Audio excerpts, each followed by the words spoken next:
Hello, ladies and gentlemen. Welcome to another episode of Play the Tape. I am your host, Derek J. Fields. Listen, we are back with my guest for part two of his testimony, his story, his experience, strength, and hope when it comes to mental health, substance use, and recovery journey. He, again, is a mental health advocate. He's a warrior in this fight and in this war when it comes to mental health issues and substance use disorder. He's a fellow podcaster. He's the host of The Voice for the Voiceless and the creator of the mental health movement, which he will expand on later on in the episode. My brother, my fellow warrior, my fellow podcaster. I love him. Chris, how you doing today? Good, man. Thank you again for having me back on. Absolutely. I had to finish your story. I had to finish Sean's story. And then I believe next season 4, will be when I get people back, when I start doing the recurring guests. This is a little foreshadowing to that, but because it's very hard, like I tell people, my listeners and viewers, I say this all the time, it's very hard, and I tell my guests, it's very hard to get everything in an hour. So it's why there will always be content, there will always be substance, there will always be something to gain and to pull from, which I'm not worried about, because everybody has their testimony and their story, and it's unique to them, and it needs to be heard, and it needs to be shared. And I'm glad you're back. Last time we had talked, you had shared about the relationship with your mother. You had shared about how people that reached out to you that were strangers, that encouraged you to inquire and reach out for the help that you need. I really like that.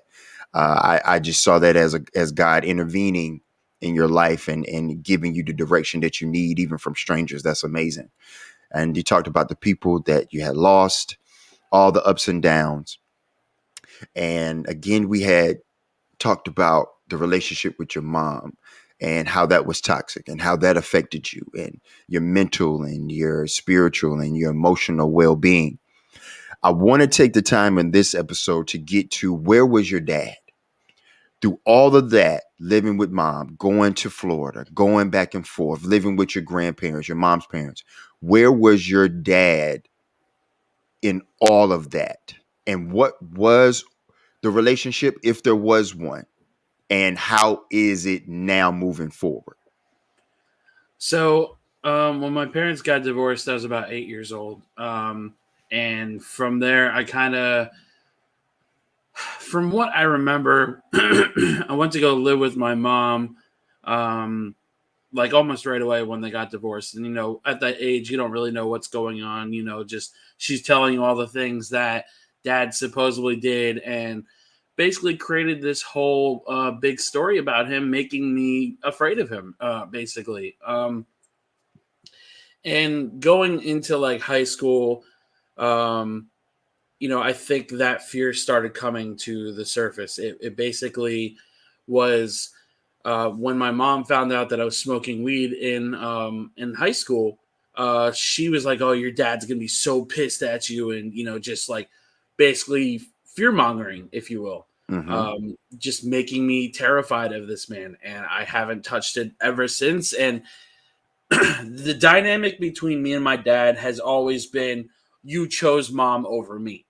And I think just as a man from a generation who doesn't know how to express what he's feeling or express the pain that he's going through, the best he can do is point fingers and say, you chose mom over me and that hurt me, and that's it. Like, there's no substance behind why he's saying that.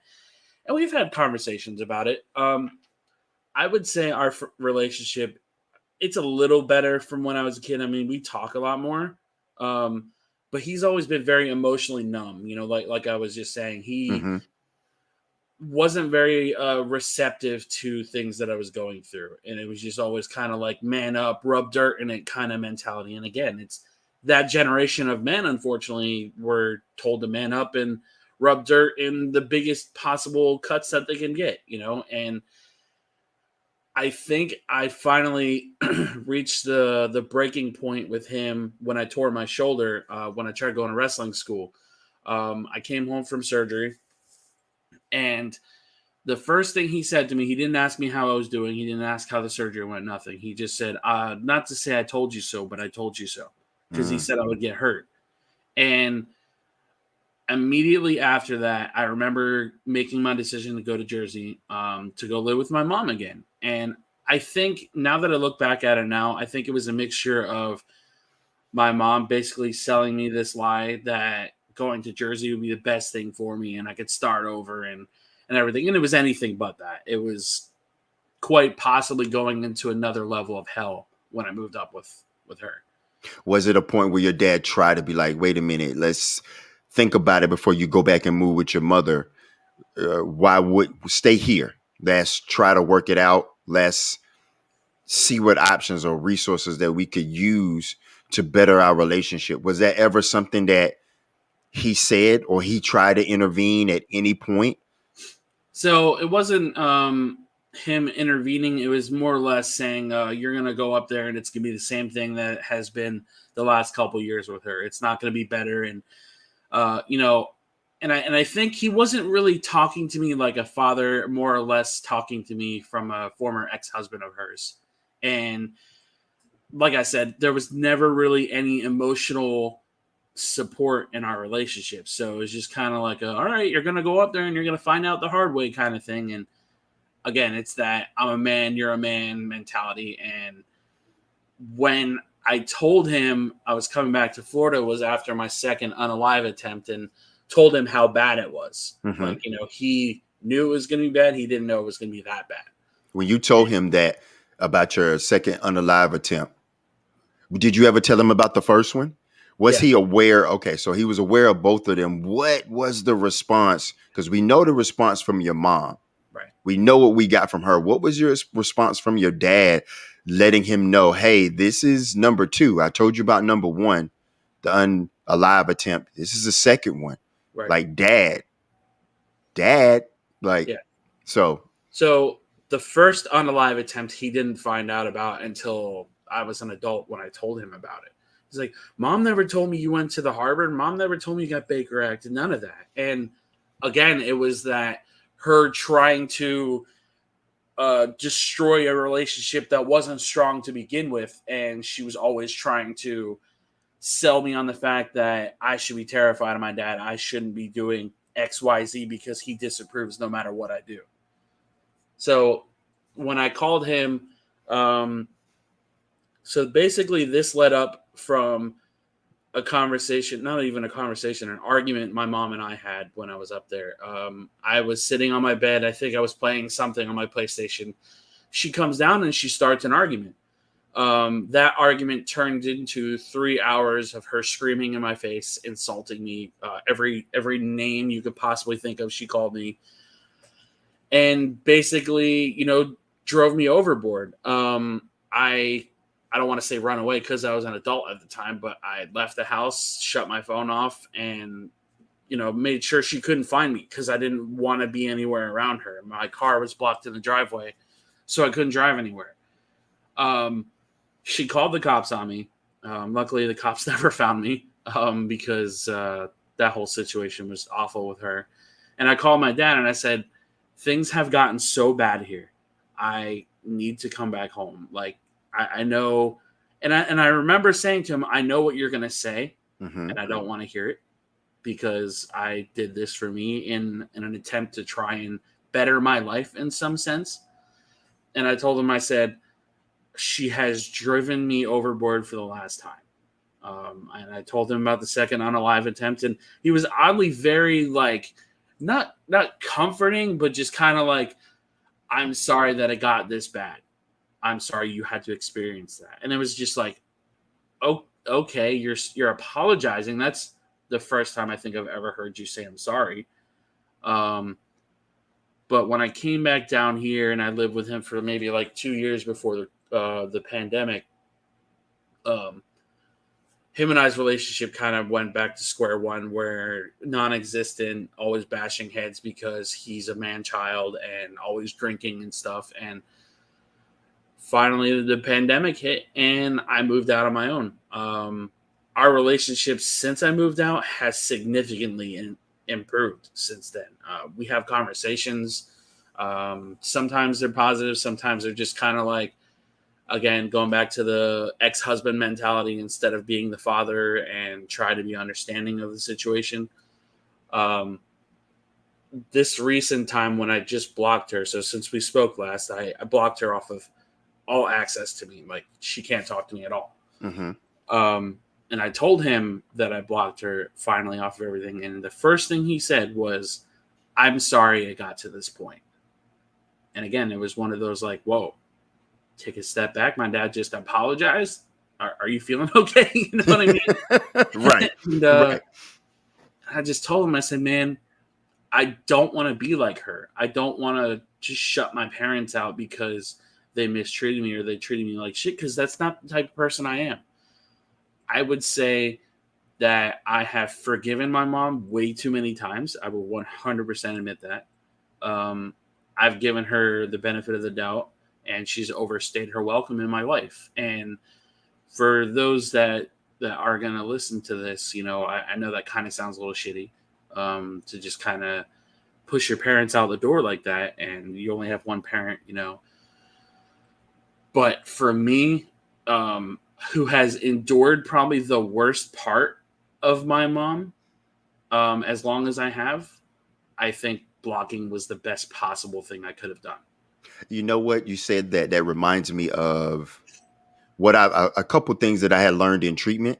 Well, one thing I learned in treatment is, of course, in it works both in psychiatric mental health and in substance use, where there has to be a change of environment, people, places, and things that are conducive to your mental health stability or your substance use, preventing mental and physical relapse. So what they teach us is a change of people, places, and things that we have to change in our lives that won't have us relapse. And that can even equate to or be equal to mental health as well as substance use. And I don't think, and this is just me speaking on where I'm from me, I don't believe that you are a bad person for that. I believe that that's something that you have to do for you. Not the forgiving part is great because we have to amend for us, and we have to do that so we can move on. But at the same time, you're doing this to strengthen yourself, strengthen your mental stability, strengthen your recovery journey, because you don't want anybody in there that could jeopardize that at any point. I take my hat off to you for that, because I think that's just important to share that, yes, there will be people that you have to cut off. And on the flip side of that coin, you might be a person that somebody has to cut off. That's the thing that I had to learn in treatment is, oh, I might be a people, place, and thing that somebody might has to distance themselves from because of the hurtful things and the traumatic things that I did in my mental health and in my substance use that weren't being addressed at the time, where I wasn't getting help for. I hurt people too. So as I was hurt, I gotta forgive them, but distance. As I did hurt, people have to forgive and distance from me. So I just want listeners and viewers to hear what Chris is saying and understand where it's coming from, the dynamic of it. But I agree with you. I there's people that I had to distance myself from, and there are people that had to distance themselves from me. I'm still making up to one of my brothers right now, and anytime he comes into the room, it's getting better, but the tension is still Right. there. It's not like it used to be before I stole from him. And me and my other brother have made amends, and that relationship is good. But the other one it's not like it used to be. And I pray that, and I hope that it does. But he had to push me away Right. for a little bit. So I don't believe that you are a bad person for doing that. I just think that's something you have to self-care, Yeah. Chris. Yeah. And you Yeah. know, one of the hardest things about this whole situation is just society norms. People don't realize like how much that plays with your mental health. It's just like, oh well, that's your mom. That's your mom. You're not supposed to do that because she's your mom. You're supposed Right. to love your family. And I don't think many people realize it's just like you have used up all the love and all the compassion and understanding for that person as one can. And that society norm where it just kind of like sticks that knife right under your rib cage is just like, that's your mom. You're supposed to keep her in your life. She's your this, she's your that. And every time that I talk about it with like anybody, outside of like sharing my story on podcasts, um, I kind of feel ashamed, because, and not because like, again, I know I'm not a bad person. Ashamed because there's that one saying that says you can always tell a lot about a man by how he treats his mom, right? And I I detest that saying like Yeah, so yeah, much yeah. Me too. It because doesn't. it's It just does. like, Yeah, it doesn't put in context. It doesn't put it in right. its proper context. Right. Okay. It's like, okay, like if you could tell a lot by me, a lot about me by how I treat my mom, then you would also try to understand why I have done what I've done with my mom. You know what I mean? And Yes, absolutely. we just don't live in a very understanding society sometimes. You have these big podcasters, these big social media influencers that'll just say, "Oh, well, the mother's supposed to do this, and the kids are supposed to respect their mom." And just like, I always feel like every time I see or hear anything from these guys, it's so counterproductive because it's just like, you're this big social media influencer, but you're not adding context, like you said, to somebody's situation. Yeah, and I think that's what's missing out on a lot of things today in our culture and the society is context. Right. Is the oh, let me get the backdrop of how this goes. Not saying that you disrespect her, not saying that we disrespect, because it took me a long time to get to the point where I forgave my dad. Again, it was taught to me, was showed to me, I hurt people too. And I was like, okay, then. So that gave me proper context. Like it just wasn't him hurting. I've hurt. And then as I sat back, I had to think about that. And as me and my dad's relationship has grown, yeah, I love my dad. Like that's my dude. That's my guy. Is there certain things that we don't talk about because we could bump heads? Sure. I think that's with any parent child relationship. There's certain things in certain generations that are different. And my life experiences may be different than yours. Uh, and that's okay. But yeah, there was a point where I really wasn't a fan of my dad. I did not like him. Um, he was someone that I did not want to be, and I ended up being him. And but I still forgave him, and I still ask for forgiveness for other people that I have hurt. Okay, for instance, there was this guy that I stole money from a lot of people in lies and manipulation in my drug addiction. Um, in my active using. And the guy came and wanted his money back. And he messaged me and I was at a place to give it back to him. I was at a place to make that amends because I hurt him. I lied and manipulated and deceived in my dereliction to, hey, I need money to support my habit.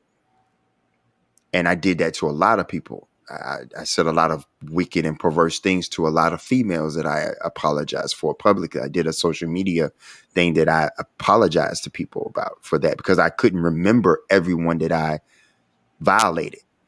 Um, and I was at a place I was like, hey man, listen, I got 2 years and some months clean. I'm here. I can't send you it because of the platforms that you have, but my wife can.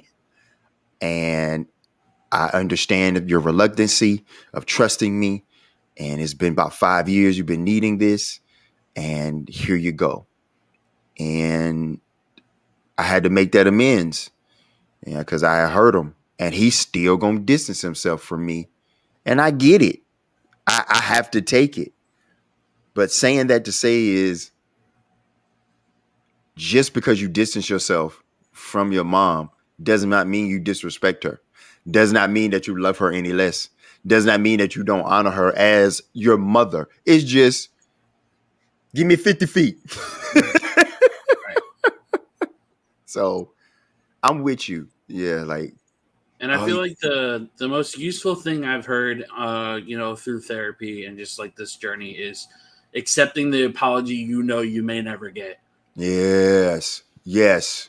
And I think that speaks volumes in so many situations. Whether it's an ex, whether it's a kid that may have hurt you, whether it's your parents. I just with her, I know she's never going to change, and I've had hope for so many years that she was going to change, and unfortunately, she never did. So cutting her off and accepting an apology I know she's never going to give, um, has kind of given me a little more clarity on this decision to cut her off. But like I said, it's hard because you have that internal battle with yourself on, am I doing the right thing? Am I doing right by me? Am I honoring my inner child and my boundaries? And I just feel like all those thoughts always clash.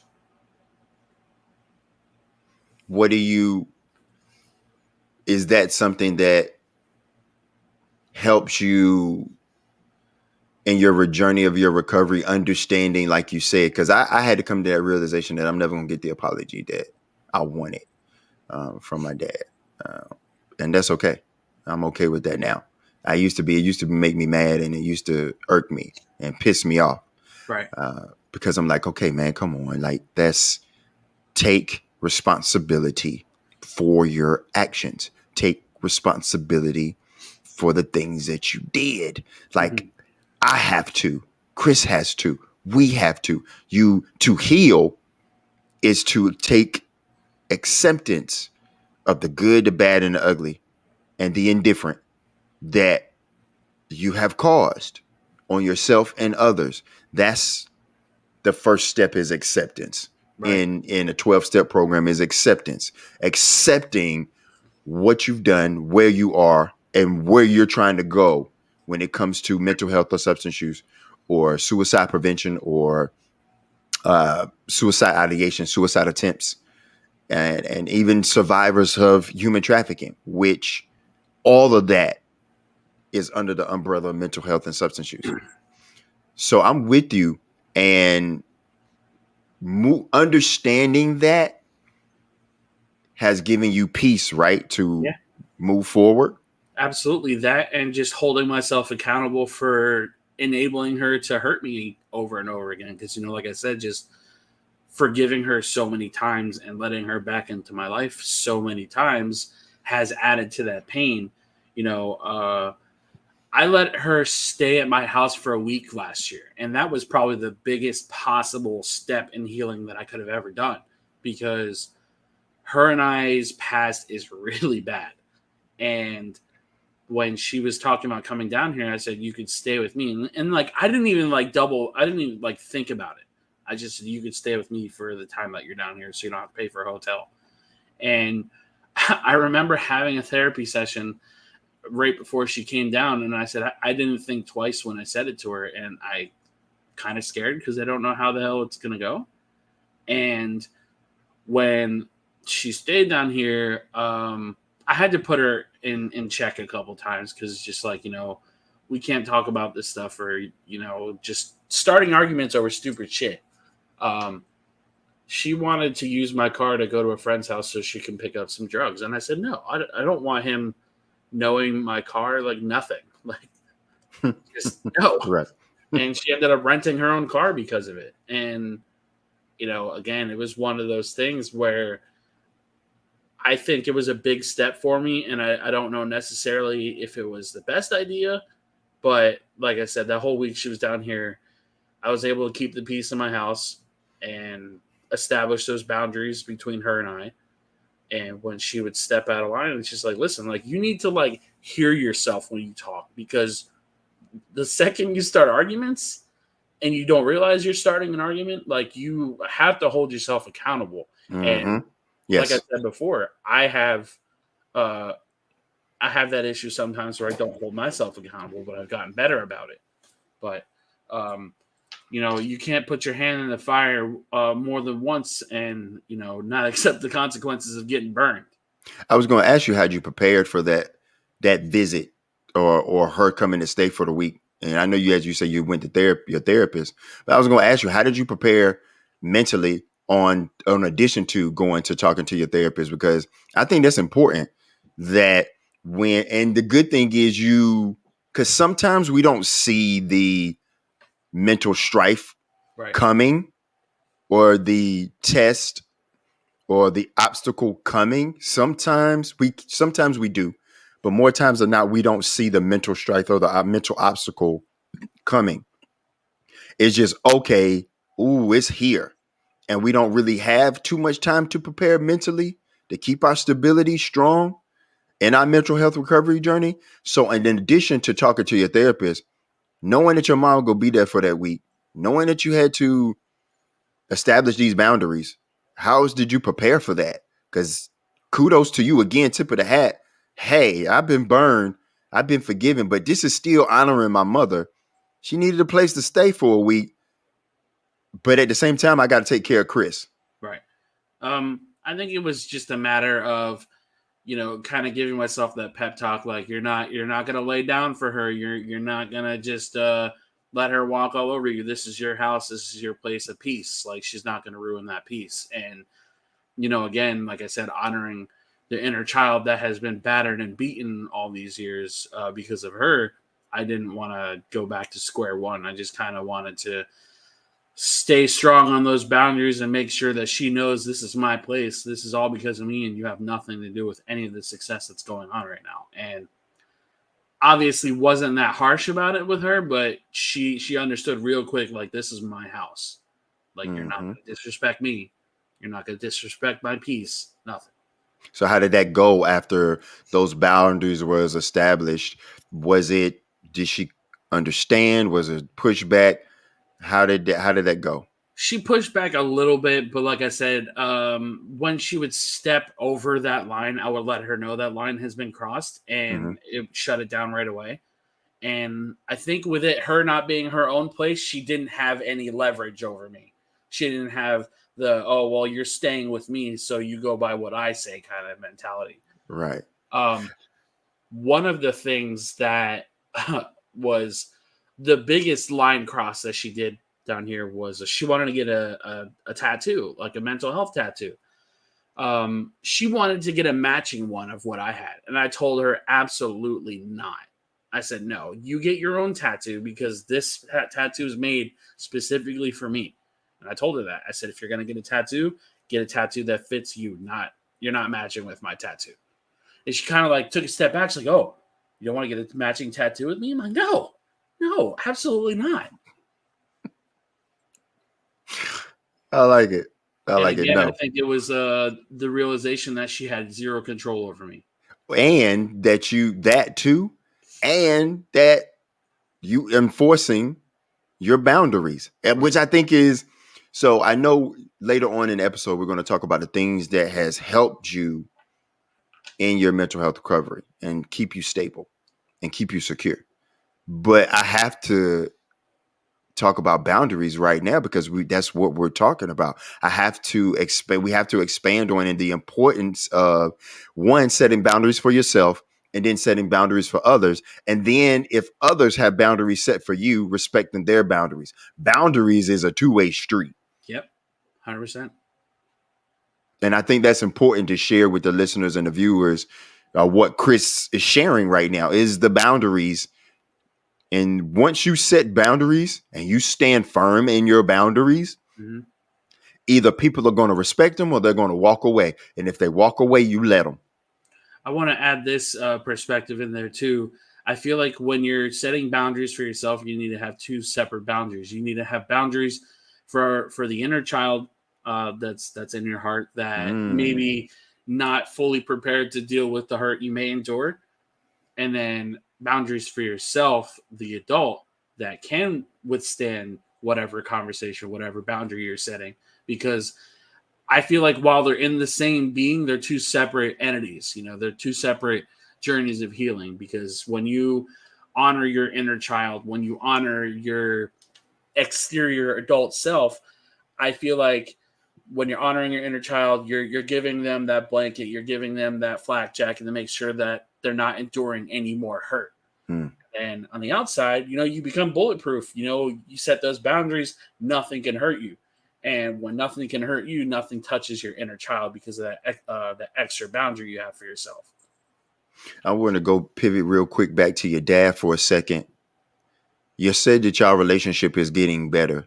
Mm-hmm. It's growing, and that's good. I want to ask, how did that happen?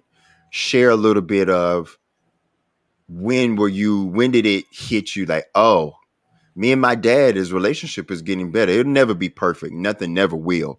But it's progressing to a relationship that, okay, Right. okay, I like it. I can go talk to my dad about some things. I Mm-hmm. can share with my dad about some things. How did that come about, and what things and responsibilities did you take onto yourself to improve that? So after my brother and I both moved out at separate times, I think he just kind of finally realized, like, wow, I'm all alone now, and I took all the time I had with my kids for granted. I never really appreciated their presence, and it was all only about me. And now that he realizes he's all by himself, he's 52 years old, and it kind of hit him. It's like, wow, I'm in this big ass house, and nobody's here with me anymore. Nobody's coming to see how my day was or nothing. And he started calling me like every other day out of the blue one day. And then we started going out to lunch, and then we started talking a little bit more. And it just kind of like he was showing more effort than he ever has in his entire life. Um, there are certain topics that I don't really talk to him about, Mm-hmm. but there are also boundaries that I have established with him. Because on the 11th is going to be the 2-year anniversary of my brother passing away. And my family wanted to go to Carolina, where I'm going anyway, for vacation. And I told my dad, I said, dude, I told you this months ago that I have plans to go to Carolina. It's not 100% for me. It's for Santi too. Um, and I told him, I said, I shouldn't have to feel like I have to defend myself and why I'm doing what I'm doing. I'm an adult. I need you to treat me like an adult because I'm tired of this. Christopher always goes to holiday dinners. Christopher never misses this. Christopher never misses that. But the second I do, I'm an asshole. I'm a bad person because of not attending one dinner out of the 597 ones that I've attended before that. And that's how I've always been treated. It's if I step out of line with my family, I'm always the asshole. But Cameron Mm. can do it, and Kayla can do it, and nothing happens then. But I'm the asshole because I don't know. They've always treated me differently. I can relate to that. I think me and my brother can relate to that. I think they treat us differently. Yeah, uh, in regards to who we are, and because I always felt that pressure of I could not mess up. That's why I left home. I didn't right. want to be stuck in Chakawinity, North Carolina, in this country town. I'm from it. It's home. And I'm like 25 minutes down the street from it because I'm back here because I want to be able to take care of my parents now because I knew that would fall on me because I'm able to do it. Not taking nothing away from my brother and my sister. They're still working, and they are like maybe 45 minutes away. And now they're getting their home. They're going to be an hour away. Me and my wife are here. We're a little closer if they need us.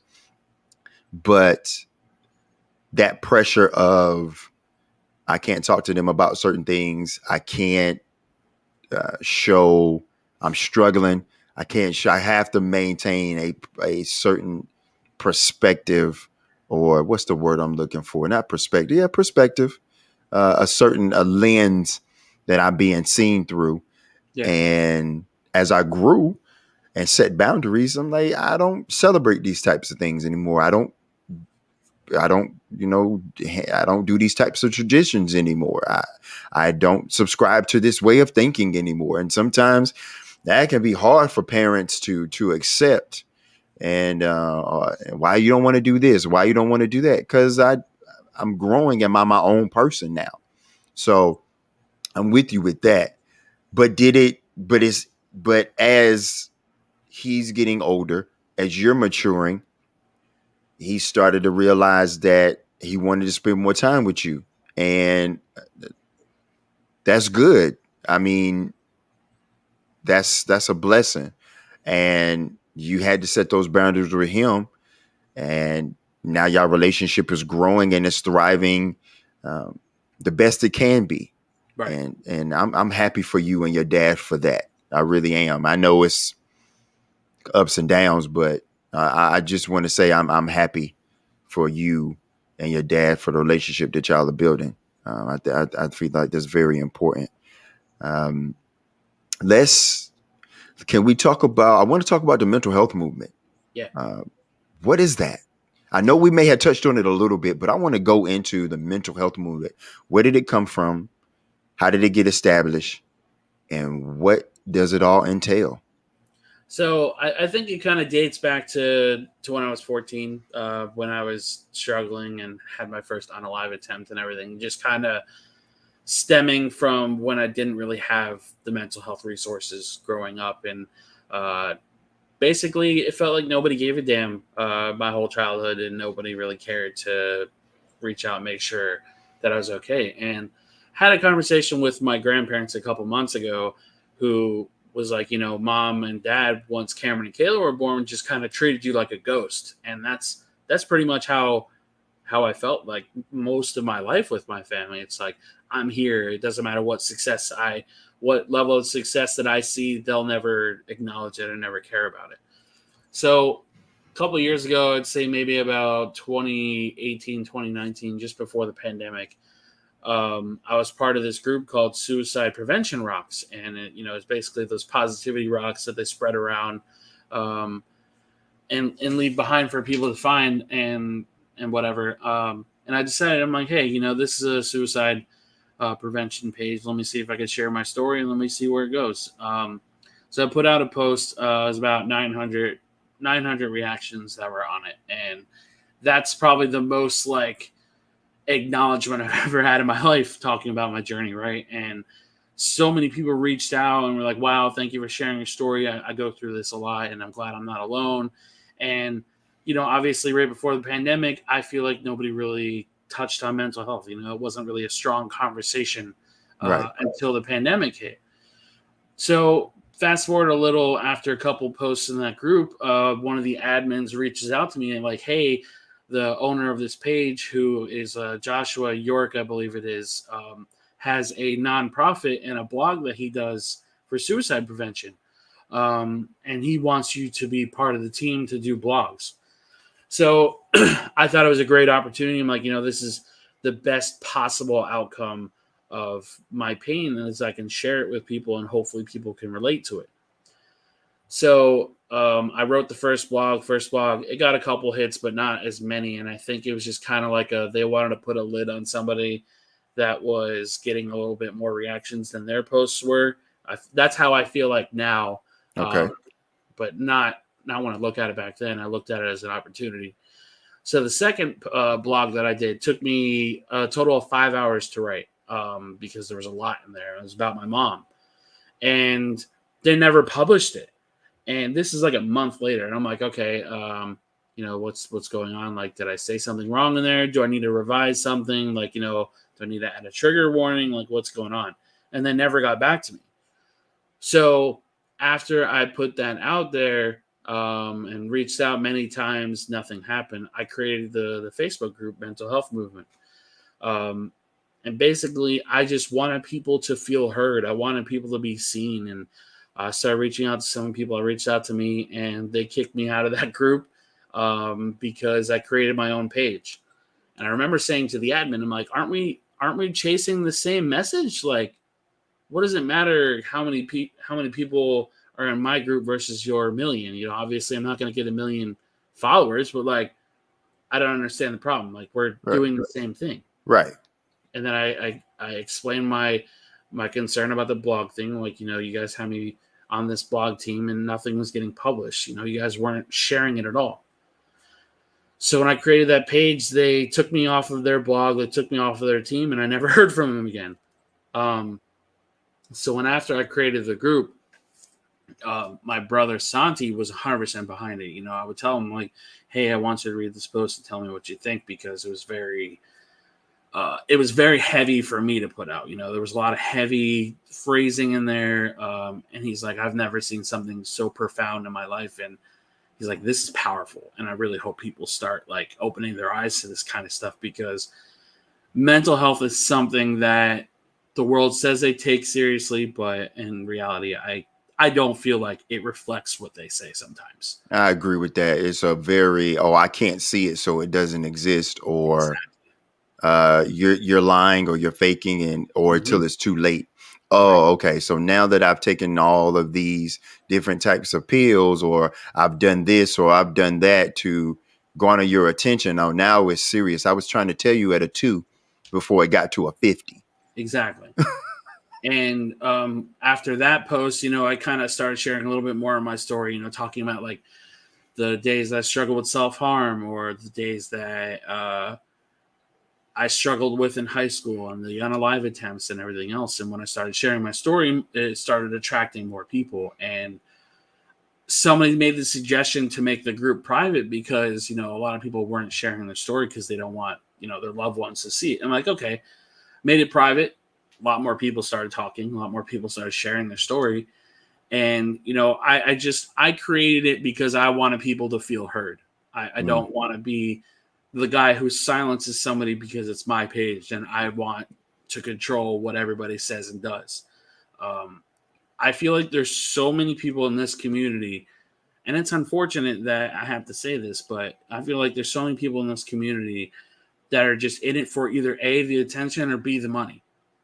And I really wish that mentality didn't exist, but I feel like it's one of those things that needs to be acknowledged, that there's not a lot of genuine people in the mental health community, unfortunately.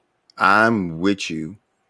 And I've only met, and I can't speak of everyone, because I've only met a handful of people, because I've only been to maybe a handful of treatment facilities, but it's been the same ones, because that's where I could get into, with the whole insurance thing. That's a thing, and counting beds. And I've even been told it's a bottom line. When you Right. go to treatment facilities, it's a bottom line. It's still a business. We have a bottom line.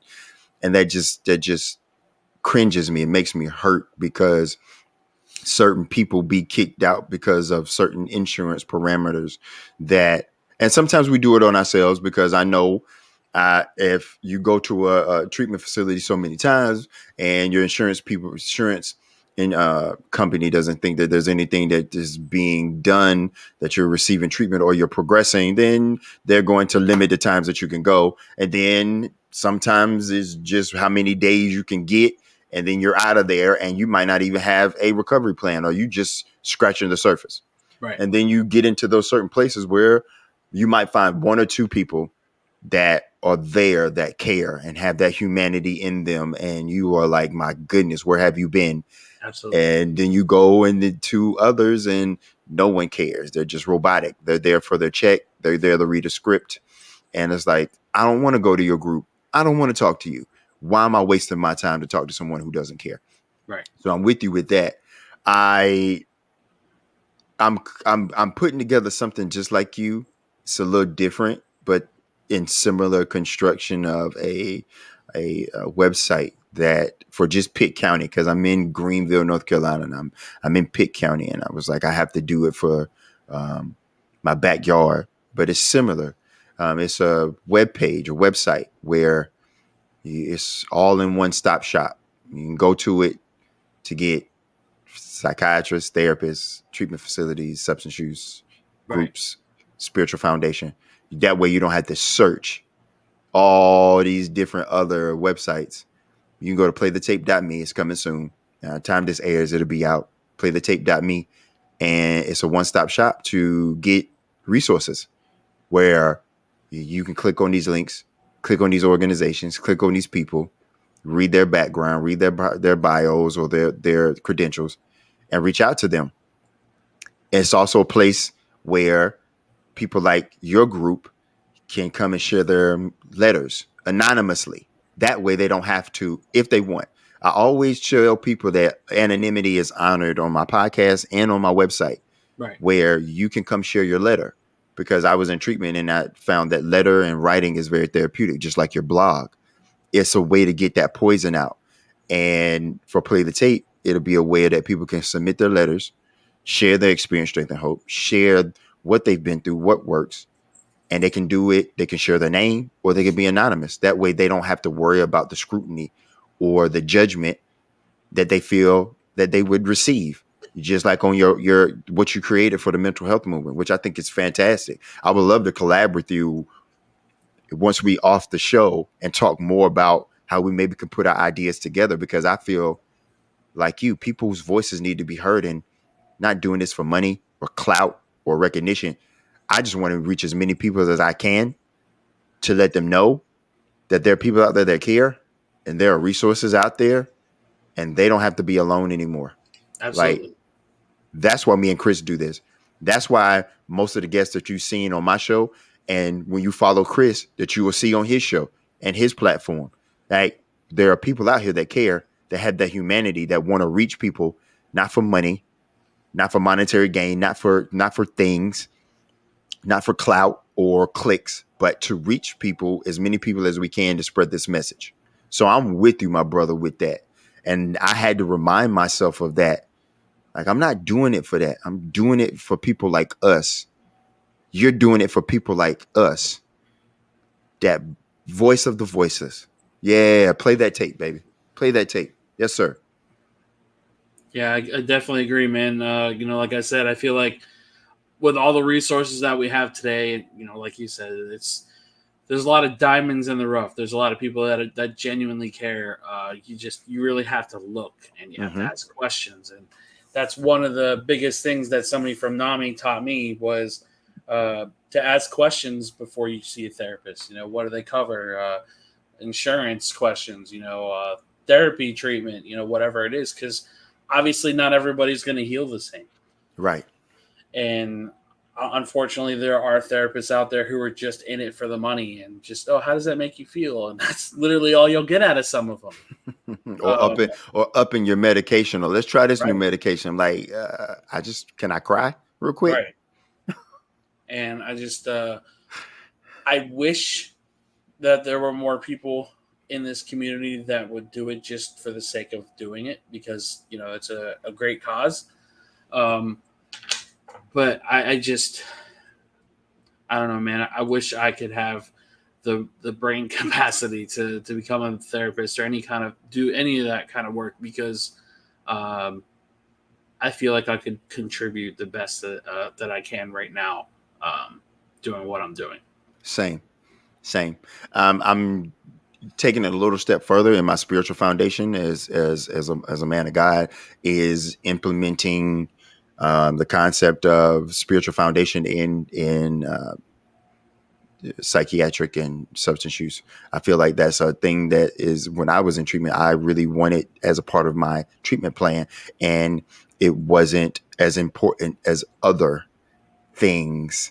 And I'm with this platform, with the radio show, and learning how to become a Christian counselor. In that, for me, is something that I want to take to in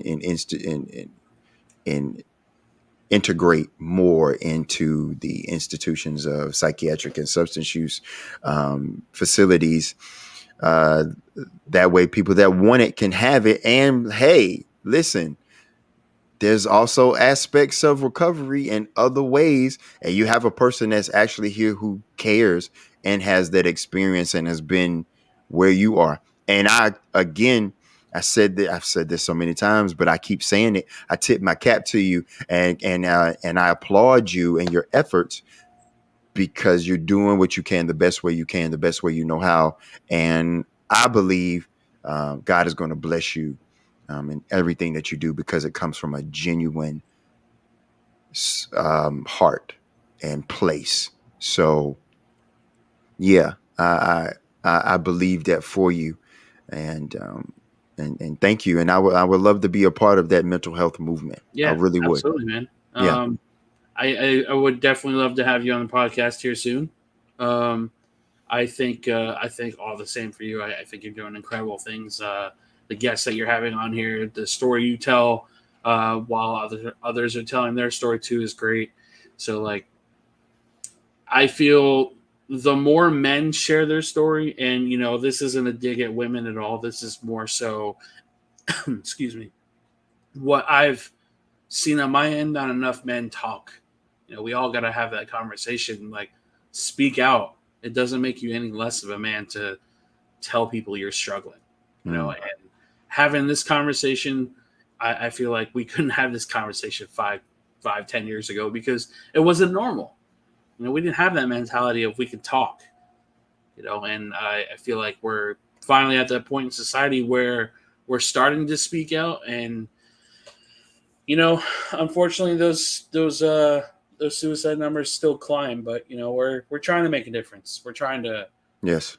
give men a voice, Yes. and I genuinely hope that we can get this movement somewhere in the next 5 years. Where can they go? Well, first, let me back up. Let me get, and I always do this, and I'm always continue to do it because I feel like it's very important to have things to ground us and to keep us firm in our recovery journey. Give me a couple things that you're grateful for, Chris. Oh man, I'm grateful for my mental health. I think this journey of healing has truly made me just grateful to earn every single day, man. I feel like without my mental health, without the healing journey that I've walked on, I truly don't think that there would be as many people as I talk to about this journey, and seeing so many people grow around me it's so fulfilling. I will forever be grateful for music because music was the first voice that I essentially heard to pull me out of that darkness. So forever grateful for music, and of course grateful for my family, which are my friends. A guy who grew up with a very toxic family and unfortunately used a lot of my pain against me. I made a new family, and they're all my friends. Awesome. Fantastic. For me, I'm always grateful for the God of my understanding, my high power, who I choose to call God. I'm also grateful for people like you, Chris, who are my family and who are in this war with me to let other people know that there is hope, there is strength, and through our experiences, we can help them get out of that pit and out of that darkness. And I'm also grateful for humor, laughter. That is the thing that saved my life numerous times, numerous times, is laughter, humor, being able to just chuckle. So how can people find Voice of the Voiceless, and how can people get in touch with you if they need and want to be a part of the mental health movement? So the mental health movement is on Facebook. You'll see a nice little white fist with the purple and blue heart with the semicolon on the wrist. You can find me on there. For the podcast, you can find me on iTunes, Spotify, and YouTube. Also have Instagram, which is Mental Health Movement Pod, and also have TikTok, which is Fellow Traveler MH. I love it. Listen, Chris, I thank you again, my brother, for your story, your testimony, and everything that you shared here today is inspiring. And I wouldn't want to do this fight and this war with nobody else. All my guests, I wouldn't want to do this fight with anybody else but the people I've had up here in this. But and you too, Chris. I love you very much. Love you, bro. I greatly appreciate you. Yeah, just reach out to me anytime you need me, and I'll do the same. And I definitely want to collab with you with the playthetape.me and the mental health movement. I think that'll be something that we could. I think it'll be good. I think it could be a good collaboration, a good collective. Absolutely agree. But until next time, brother, I love you, and I'll talk to you soon. Peace. Yes, sir. Listen, ladies and gentlemen, that's how we do it here on Play the Tape. If no one hasn't told you today that they love you, I love you. We love you. And most importantly, God loves you. There are people out there like myself, like Chris, like all my other guests in the past, in the present, and in the future that would jump in that hole with you. Jump in that pit with you because we know the way out, or we know somebody that knows somebody that knows somebody. And that is true. With peace comes understanding. With understanding comes love. With love comes hope. With hope comes faith. And with that comes recovery. We can do this together. I can't, but we can. I love you so much. And until next time, peace.